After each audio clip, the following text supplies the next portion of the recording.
Ang kwentong ito ay hango sa totoong buhay. Mula ito sa isa nating kabayan na itago na lamang natin sa pangalang Arjo. Taong 1995, probinsya ng Iloilo. Kung pag-uusapan ang mutya at iba pang anting-anting, maaari itong makuha sa tao at sa kalikasan. Pero kung pangil ang tatalakayin, madalas makukuha ito sa hayop o hindi kaya naman sa kidlat.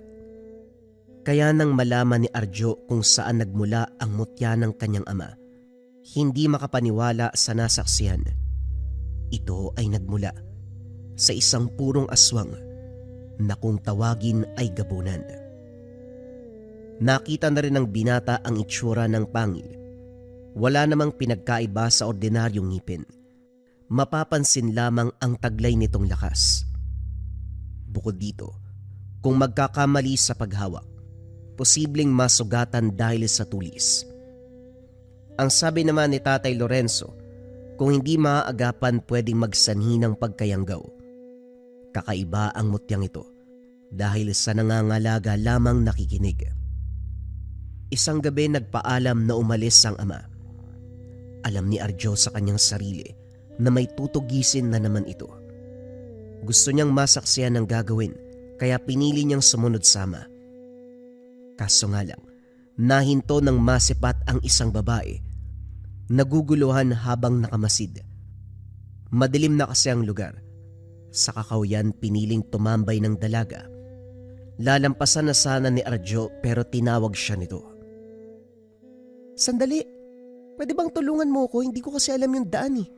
Kanina pa ako nandito. Nag-aantay ng magtuturo ng daan. Wika ni Sheila. Saan ka ba pupunta? Pasensya ka na, may hinahabol din kasi ko eh. Kung gusto mo na magtuturo ng daanan mo, dumiretso ka dyan. May makikita kang bahay sa dulo, hanapin mo si Manong Romeo. Yun, pwede ka nung samahan. Kahit anong itanong mo, tutulungan ka nun. Teka, natatakot nga ako. Madilim na yung paligid oh. Nakakatakot kumilos mag-isa. Baka pwede mo akong samahan?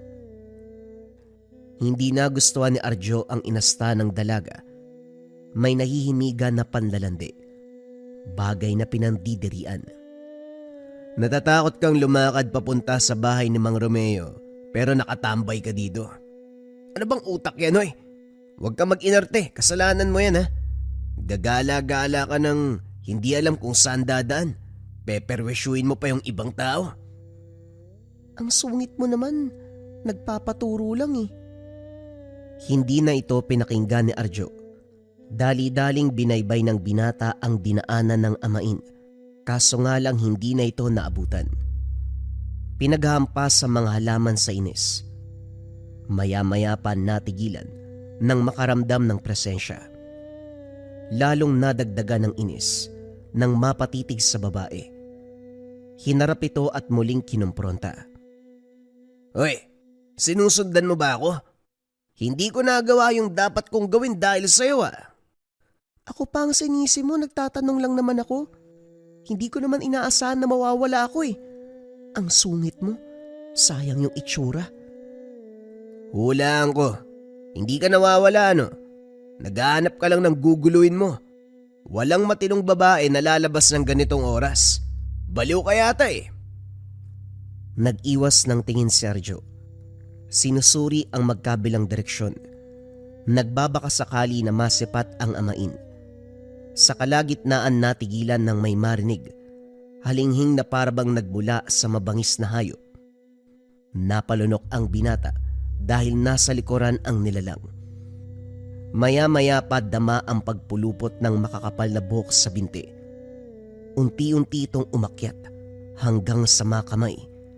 Hindi nagtagal, mukhaan na itong nakarap. Namutla si Arjo, lalo na nang ibuka ang bibig nito. Ang tabas umaabot sa magkabilang tenga.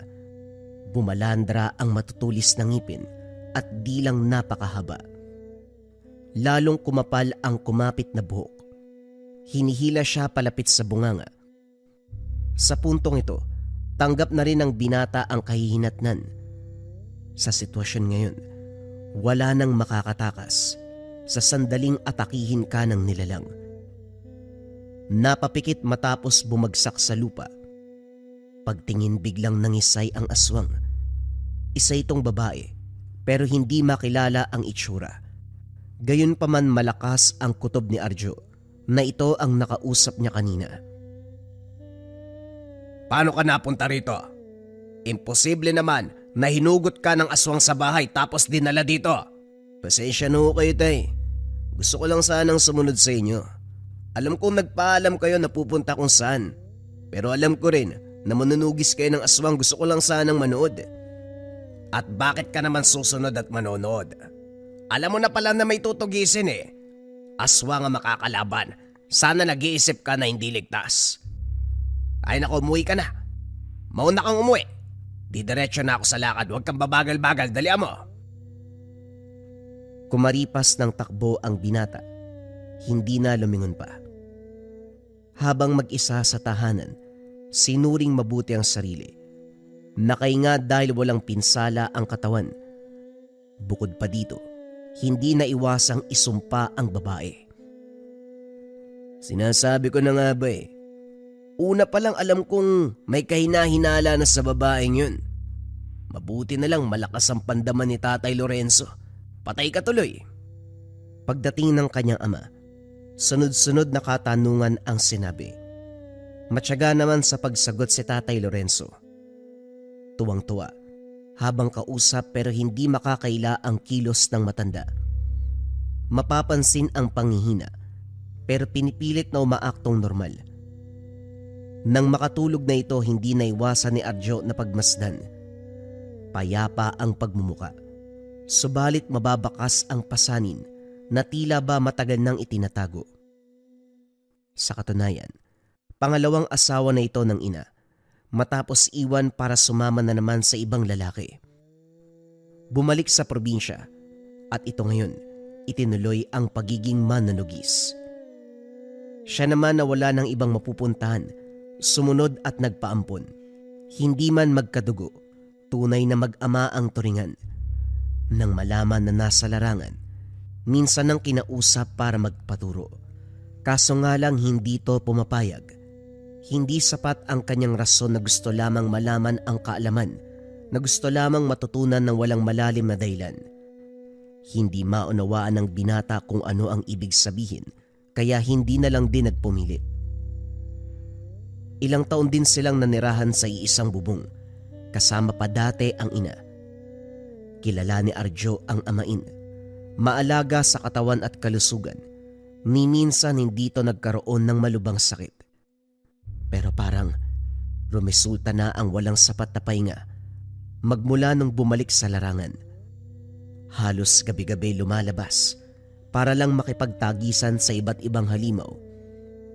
Kaunting tulog lang dahil sa umaga, nagsasagawa ng ritual para sa mga gamit at iba pang mahalagang gawain. Nang ilapat ang palad sa noo, nataranta ng mapagtanto, inaapoy ng lagnat si Tatay Lorenzo. Kumuha ng halamang ugat, pinakuluan at pinainom.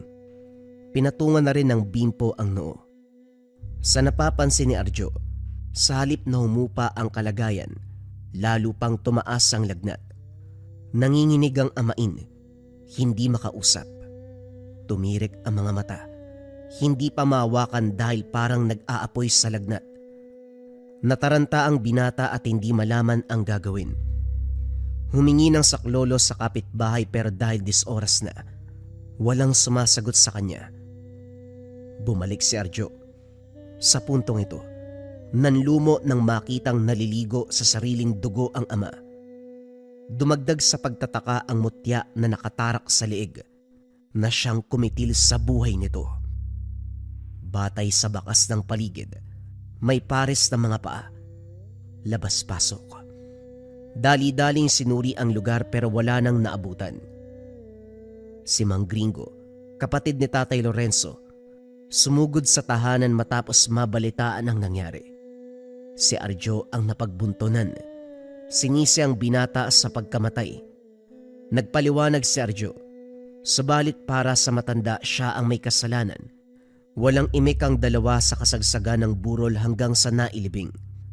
Tapos ko nang iligpit ang mga gamit ni Lorenzo. Malinis na ang tahanan maliban na lamang doon sa tangan na maayos kong senelyo. Walang gagalaw kahit ikaw ha.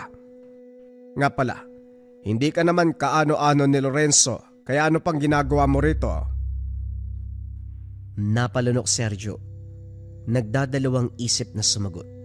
Dahil sa pakikitungo ni Mang Gringo, napilitang magsalita dahil masama ang titig sa kanya. Wala na po ako mapupuntahan bukod dito. Bahay namin to ni Tatay Lorenzo. Ano po bang sinasabi niyo dyan? Aalagaan ko to habang buhay. Ituturing ko na sa akin. Yan ang hindi mangyayari, iho. Hindi lang ito tahanan ni Lorenzo. Bahay ito ng mga magulang namin. Dito rin ako isinilang at lumaki. Bali-balik ta rin man ang mundo, may karapatan ako kumpara sa'yo. Kaya kapag sinabi kong umalis ka, aalis ka. Wala akong pakialam, malinaw ang sinabi ni Tatay Lorenzo. Dito lang ako. Anak niya ako at nandito ang mga alaala namin.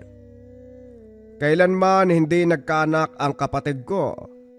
Hindi nga sila kasal ng nanay mong lalakero. Matapos magsawa kay Lorenzo, sumama sa ibang lalaki. Iniwan ang kapatid ko. Pati ikaw, sumunod pa rito, wala ka bang hiya? Sandali Manong, kung makapagsalita naman kayo. Oo, mas may karapatan kayo sa bahay na to pero baka naman pwedeng dito na lang ako manirahan. Aalagaan ko yung bahay. Ako nang bahala dito, wala na ho talaga ako mapupuntahan. Pagkatapos mo kung sagot-sagutin makikiusap ka. Baka nakakalimutan mo nangyari. Ikaw ang pumatay sa kapatid ko. Wala mang patunay pero naniniwala kong ikaw ang salarin. Hindi ko gagawin yun sa kanya. Kung makapagbintang naman kayo. Kung palaisipan sa inyo ang nangyari kay tatay, ganun din sa akin. Lumabas pa siya nung gabi at nanugis eh. Iniligtas niya pa ako doon sa babaeng alimaw. Nauna akong umuwi sa kanya dahil iniligpit niya ang bangkay. Dumating siya sa tahanan, nag-usap pa nga kami. Kaso pagkatulog niya, inaapoy siya ng lagnat eh. Nataranta ako kaya humingi ng tulong sa mga kapitbahay pero walang sumaklolo sa amin. Pagbalik yun na ang naabutan ko. Naliligo na sa sariling dugo si tatay. Naroon pa ang gamit niya. Yun ang pinangpatay sa kanya. Sa palagi ko may pumasok dito para patayin si Tatay Lorenzo eh. Hindi mo na kailangang ulitin sa akin ang mga bagay na yan. Nasabi mo na eh. Ganun pa man, hindi ako kumbinsido na wala kang kinalaman. Hindi kita kilala. Hindi ka kadugo ni Lorenzo. Malay ko, may kinakausap kang iba. Napabuntong hininga si Arjo sa sagot ng matanda. Nanahimik na lang at tumambay sa labas. Sa puntong ito, hindi makapag-isip ng maayos. Nagtatalo ang isipan. Naguguluhan kung paanong pakikisamahan si Mang Gringo. Mag-iingat na lang ako, magpapakabait para hindi ako palayasin dito. Pwede ko naman siyang sabayan kung ganyan yung ugali niya eh. Ang hindi ko lang matiis, pagbibintangan akong salarin sa pagkamatay ni Tatay Lorenzo. Halos sumabog na nga yung utak ko sa kakaisip kung sino ang pumatay. Tapos ako pa yung ituturo. Aba, ayos ka rin ah. Siguraduhin mo lang talaga na wala kang kinalaman.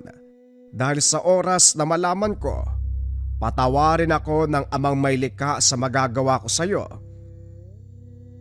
Wika ni Mang Gringo. Hindi na malay ng binata na narinig ang sinabi niya. Lumabas ito ng bahay. May bitbit na mga gamit at walang paalam na umalis. Ikinatuwa naman ito ni Arjo dahil sa wakas, tatahimik na ang mga susunod na oras. Hindi may tago ang pananabik sa presensya ni Tatay Lorenzo. Bumuhos ang kanyang luha.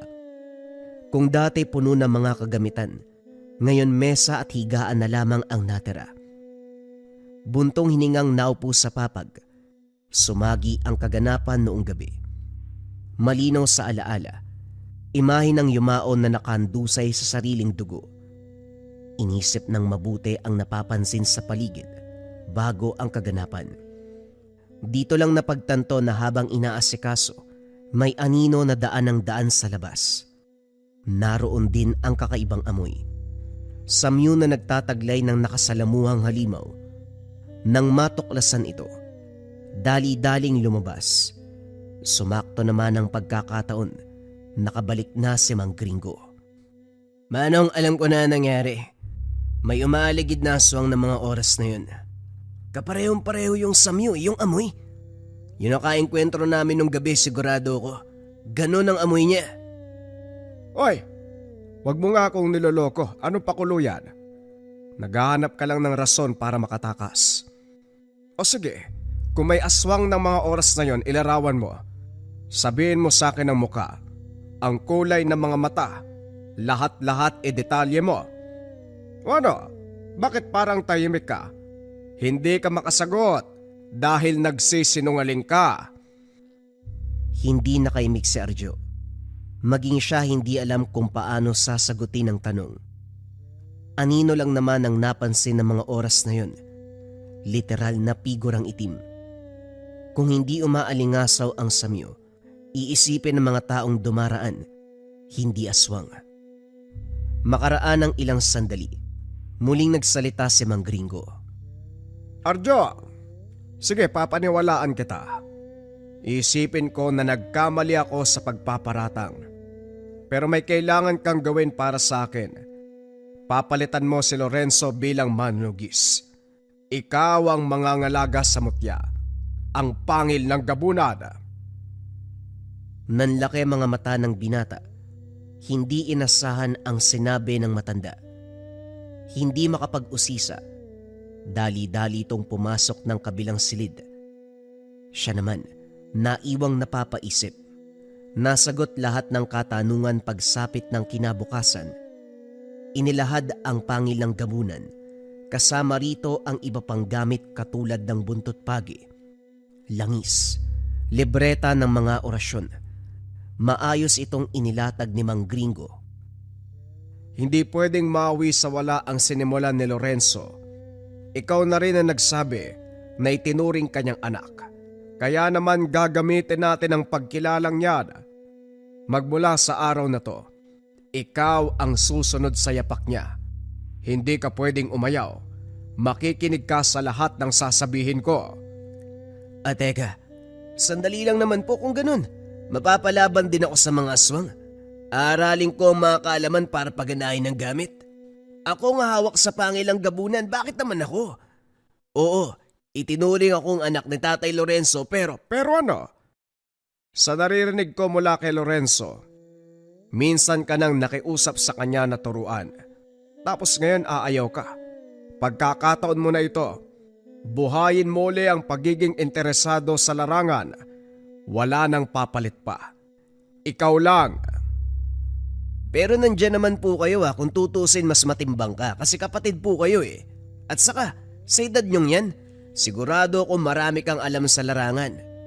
Ako ayoko ho talaga. Ayaw mo? O sige, papadampot kita sa otoridad. Pwede akong gumawa ng ebidensya laban sa'yo at palabasin na ikaw ang pumatay kay Lorenzo. Yun ba gusto mo? Teka lang, bakit parang iniipit nyo ako? Ano ba talaga ang dahilan nyo? Nasasayang ang oras sa mga katanungan mo. Papayag ka bang pumalit kay Lorenzo o ipapakulong na lang kita? Dito nasubok ang desisyon ni Arjo para sa sarili. Sa pagpupumilit ni Mang Gringo, walang nagawa ang binata. Labag man sa kalooban, pumayag na lamang. Aminadong minsan ang kinausap ang ama para magpaturo. Matapos siyang pagbawalan na wala na rin ang interes, ang naiwan na lang ay purong kuryosidad. Subalit ngayon, muli siyang masusubok. Sa pagsisimula ng pag-aaral, namangha at nagulat si Arjo. Kung titignan si Mang Gringo, masasabing ordinaryo lamang. Pero ngayon aakalain mong pinakamahusay na maestro sa larangan. Nariyan ang galing sa pagbabasa ng orasyon, pagsasaulo at pagbubuhay nito para mapagana. Hindi may kakaila ang kaalaman sa bawat nilalang, uri, lahi, pamamaraan at galaw. Kabisadong kabisado. Pagdating naman sa pangil ng gabunan, wala itong itinuro. Napakwestiyon ng binata tungkol dito. Tinitigan siya ng masama at sumagot. Sa bagay na yan, ikaw mismo ang aalam kung paanong papaganahin. Ito lang ang tandaan mo. Huwag na huwag mong gagamitin ng lakas kung wala ka namang kalaban. Huwag na huwag ipagyayabang kahit na kanino. Itago, huwag ipanglandakan. Nagkakaunawaan ba tayo? Opo, hindi naman ako makakapalag kapag ikaw na nagsalita eh. Nga pala, bakit hindi nyo nalang diretsyong ituro sa akin ang kaalaman pagdating sa pangil ng gabunan? Papaisip tuloy ako kung may alam ba kayo o wala. Sinabi ko na ang lahat sa'yo. Sige na, maganda ka. May lakad tayo. Hindi na nag-intay ang matanda. Binitbit ang sombrero at bayong sabay labas. Naguguluhang naupo sa tabi si Arjo. Tanaw sa bintana ang paglalakad ng matanda. Kunot noong napaisip sa sinabi nito. Nang medyo malayo na, dali-daling tumakbo para humabol. Sabi maganda daw dahil may lakad. Hindi naman sinabi na ngayon na mismo. Matandang to talaga. Mahabang paglalakbay ang ginawa. Ilang beses umakyat ng kabundukan. Sa nadadaan ng ilog na lamang umiinom ng tubig. Sumasaglit sa pagkuha ng bungang kahoy para maibsa ng gutom. Hindi makapalag kay Mang Gringo. Tahimik siyang nakasunod kahit puro reklamo ang isipan. Nang hindi na kaya pang lumakad, naupo sa tabi. Habol hiningang tinanaw ang papalayong matanda. Sinigawan na lamang niya. Susunod na lamang kapag nakabawi na ng lakas. Kumaway lang ito tanda ng sagot. Sa pagod hindi napansin ang pag-idlip. Naalimpungatan sa sumasagi sa muka. Panayhawi. Sinubukang matulog uli. Pero nang magsunod-sunod na pilitang magmulat, pagdilat napatalon sa takot dahil bumungad ang muka ng babae. Ito ang parehong babae na nagtanong ng daanan sa kanya. Sa pagkakalam ng binata, ito ang aswang na pinaslang ni Tatay Lorenzo, kaya laking gulat niya kung bakit buhay pa ito. Aswang ka! Hindi multo, patay ka na, hindi ba? Kitang-kita ko kung paanong nahati ang katawan mo. Tatay ko pa nga ang pumaslang sa'yo tapos nandito ka. Seryoso ba to? Kung naguluhan si Arjo, nagtataka din ang babae sa inasta niya. Hoy, adi ka ba? Anong aswang? Anong multo? Anong pinatay ako ng tatay mo? Baliw ka ba? Yan ang resulta kapag gumagamit ng pinagbabawal na gamot. Saka ang layo nito sa lugar niyo ah.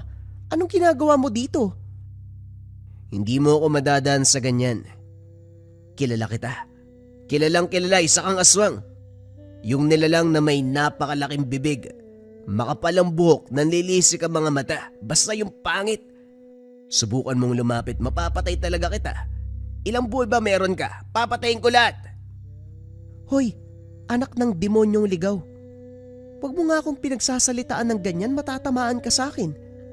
Nauubos na yung pasensya ko sa'yo ah. Sheila ang pangalan ko at hindi ako aswang. Tigil-tigilan mo nga ako.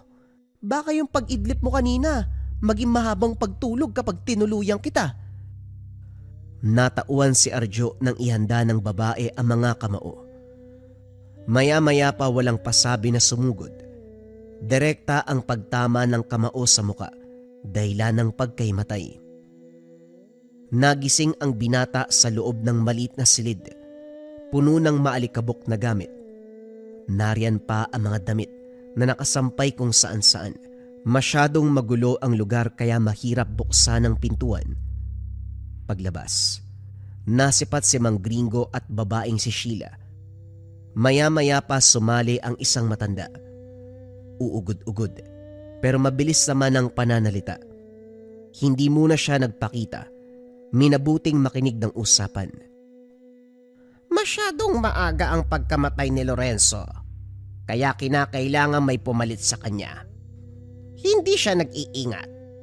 Maigpit ang babala ko na anumang oras susugod ang kalaban. Ayoko magsalita ng tapos dahil wala akong ideya sa nangyayari sa sandaling yon. Pero napapansin ko ang pagiging kampante ni Lorenzo. Tignan mo ang nangyari. Namatay ng maaga. Naunang matapos kaysa sa kanyang misyon. Pagpasensyahan mo na, Tandang Sita. Kilala mo naman ang kapatid kong yon, may ugali talaga. Nagiging kampante, lalo na kung sunod-sunod ang pagkapanalo laban sa mga tinutugis sa aswang. Huwag ho kayo mag-alala. Yang anak-anakan niya si Arjo, maaasahan natin yan. May potensyal ang bata, pero ayokong magpakampante. Hindi dahil may pumalit. Magagawa niya ng tapatan ng kalaban. Buong angka ng kubot ang pinag-uusapan dito, gringo. Alam mo kung gaano kadelikado ang lahi na yan. Mawalang galang na po sa pagsingit. Sang-ayon po ko kay Tandang Sita. 2 beses ko na pong nakaengkwentro ang lalaking yun eh. Una, hinusgahan kagad yung pagkatao ko. Kulang na lang tawagin akong bayrang babae. Pangalawa, tinawag pa akong aswang at multo. Sa kwento pa, pinatay daw ako ng tatay niya. Ang lala naman nata nun. Tama na yung himutok mo, Sheila. Mabuti pa maganda ka na lang na makakain. Gringo, wala ka bang balita sa kalaban? Ilang araw nang hindi nakakabalik si Ungge. Tandang Sita, yan din po talaga ang isa sa sadya ko ngayon.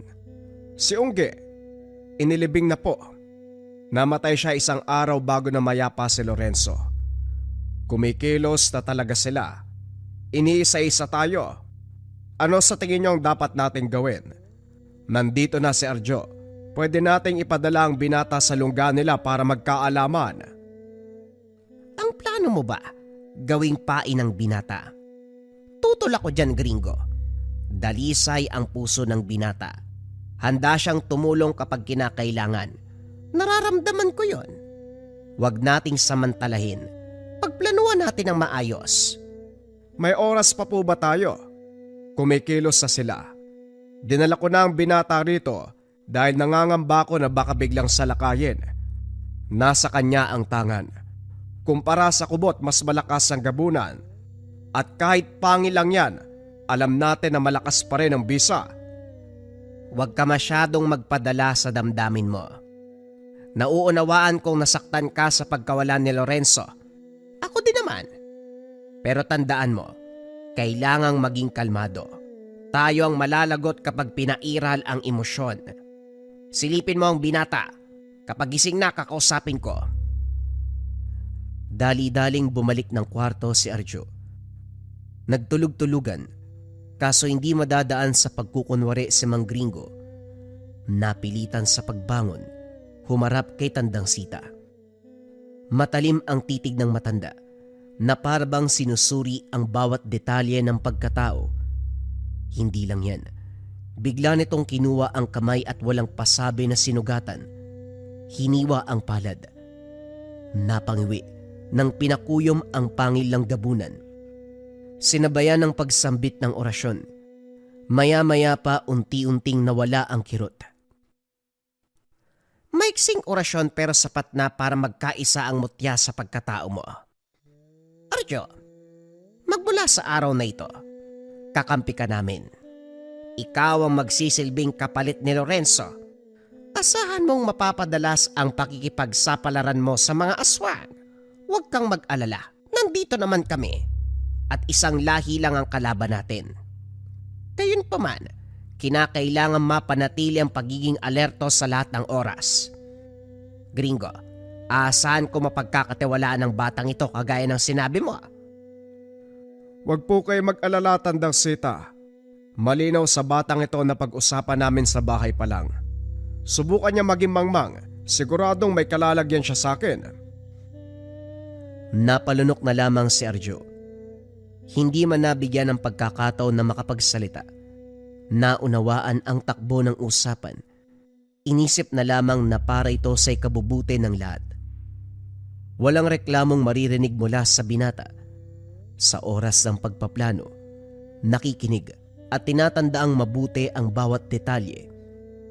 Bukod pa riyan, anuman ang sabihin at utos sila Tandang Sita, Gringo, tango at pagtalima ang tugon. Paminsan pa siyang biniro ni Sheila na duwag at sunod-sunuran. Hindi ko inasahan na may ugali ka palang ganyan. Ang buong akala ko kasi matapang ka. Hindi nadidiktahan.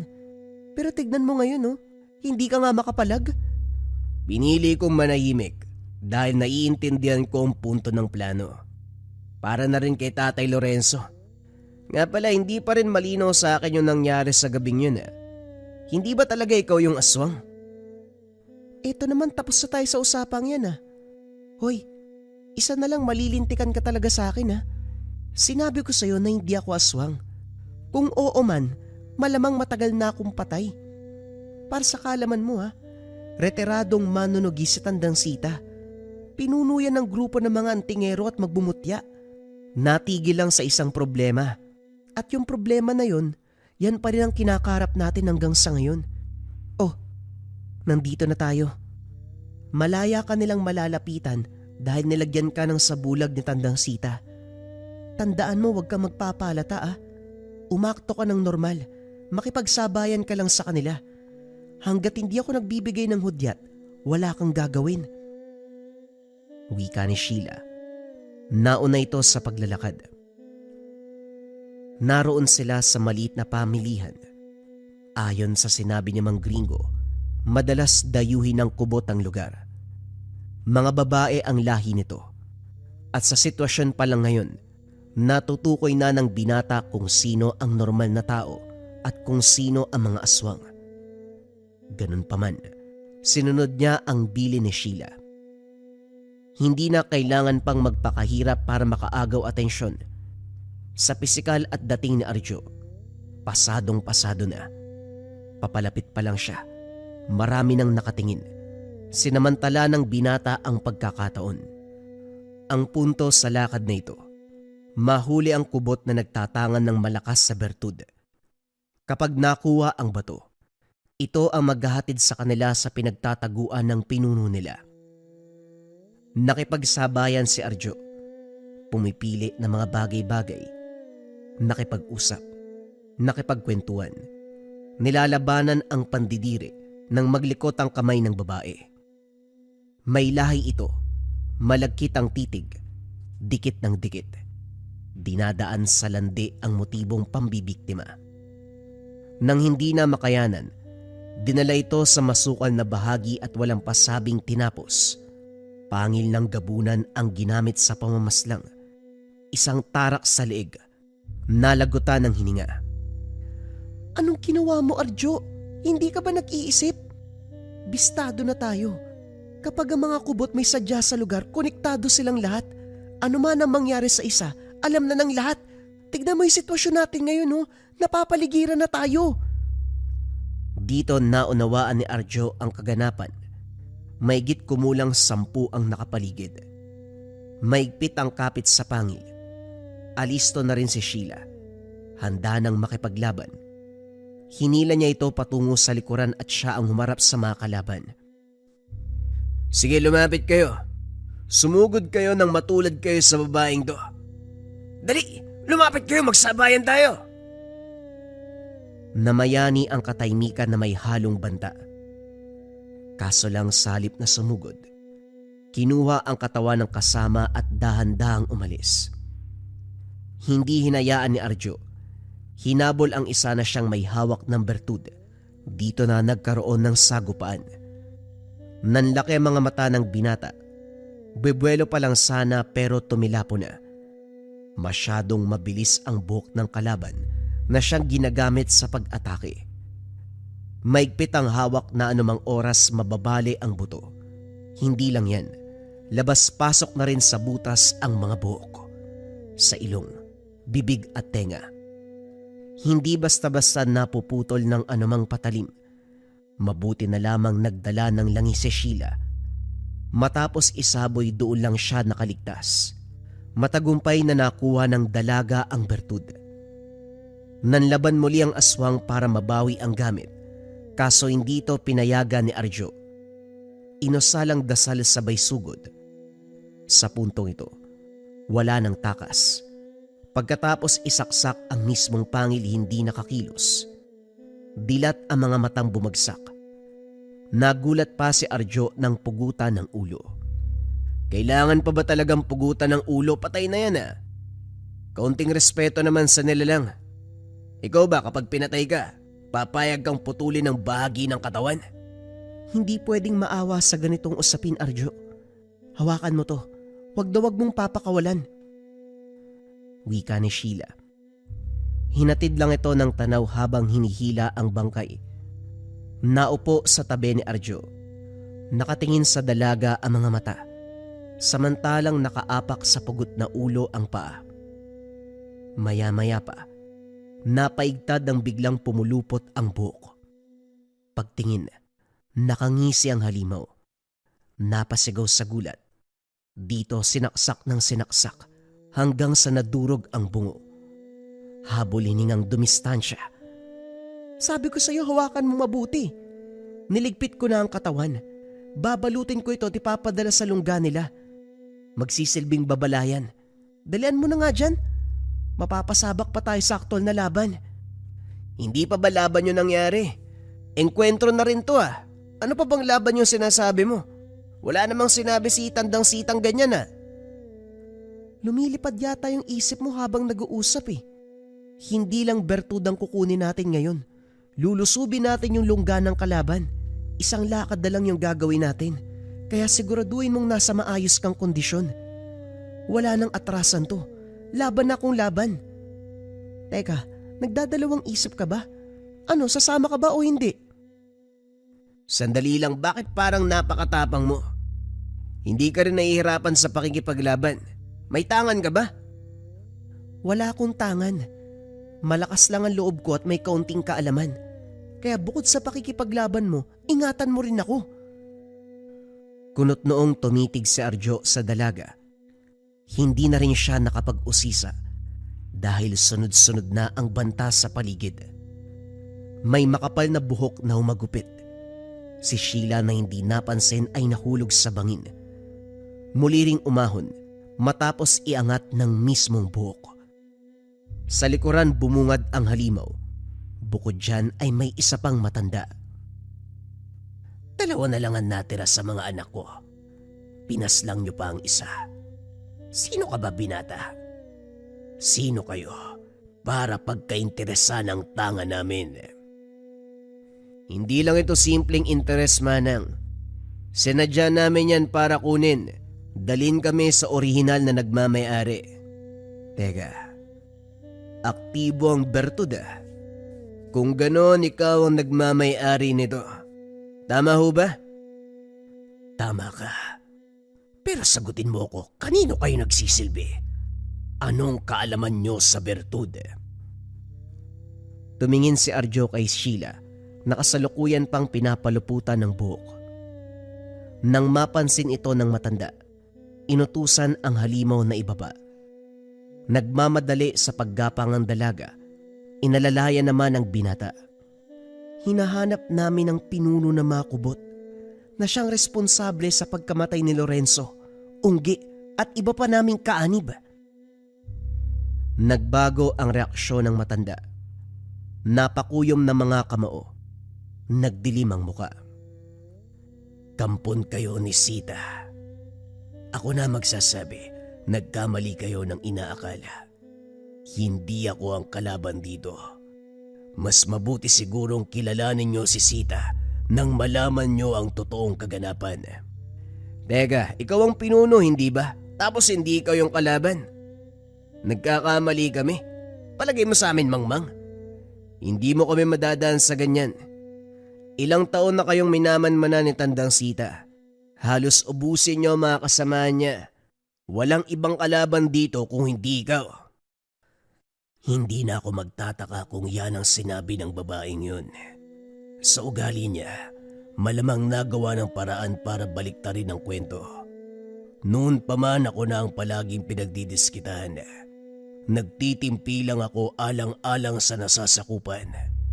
Subalit mali na ngayon, may pinatay kayo mula sa lahi ko.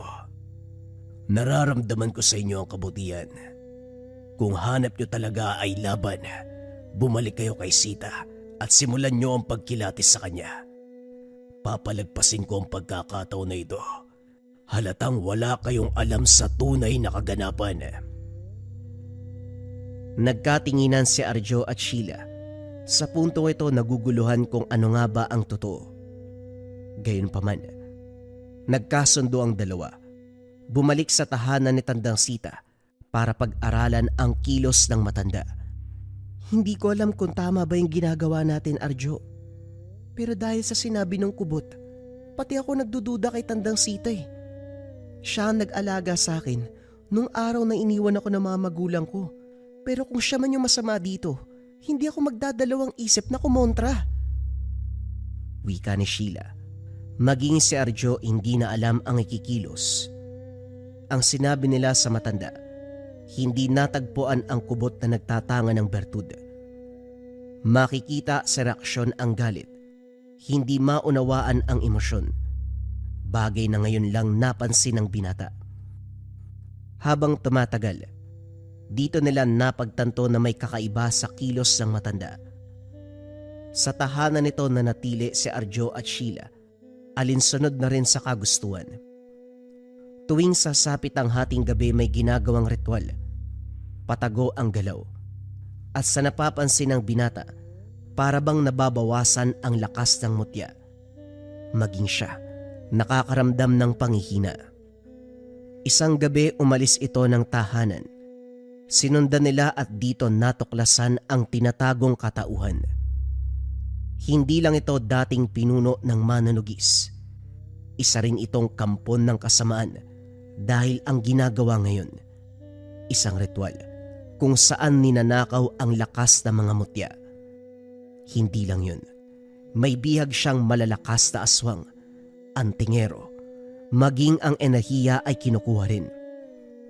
Habang nasa kalagitnaan ng ritual, gustong sugurin ni Arjo. Para sa binata, ang salarin sa pagkamatay ni Tatay Lorenzo, walang iba kung hindi si Tandang Sita. Arjo, huwag kang magkakamali. Malinaw sa atin kung sino talaga si Tandang Sita. Hindi lang ikaw ang naloko dito, pati ako buong buhay ko eh. Naniwala ako sa kanya. Mag-intay ka. Tamang pagkakataon ang kailangan natin. Sabay natin puksain si Tandang Sita. Nakinig si Arjo sa dalaga. Nakikitaan niya rin ito ng kagustuang mapuksa ang matanda. Matyagang nagkimkim ng galit. Nagintay ng tamang pagkakataon. Isang hapon umuwi si Tandang Sita tuwang-tuwa. Nag-uumapaw ang lakas at enerhiya. Naunawaan ito ng binata dahil sa ginawang ritual kagabi.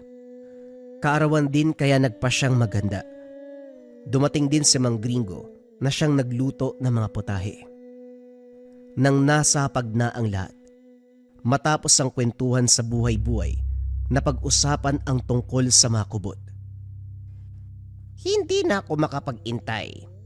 Kinakailangan ng mahuli si Juana. Kung papatagalin pa ito, hindi nalalayong maunahan tayo. Nawala na si Ongge, si Lorenzo at ang iba pang kakampi. Tayo na lamang ang nandito. Kapag mababawasan pa, wala na tayong laban sa kanila. Ano ba ginawa mo, Arjo? Bakit hindi nahuli ang kubot na nagtatanga ng bertud? Ang simple lang ng pinapagawa eh. Ano nangyari? Huwag mong takutin ang bata. Sinabi na nila hindi nahuli.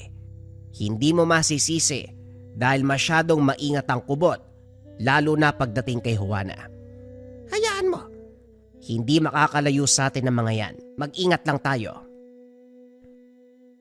Sa kabila ng inasta ni Mang Gringo, napansin na panay tingin sa suot na relo na para bang may hinahabol na oras. Maya-maya pa, naging makahulugan ang titig kay Tandang Sita. Hindi nagtagal, nahinto sa pagsubo ang matanda.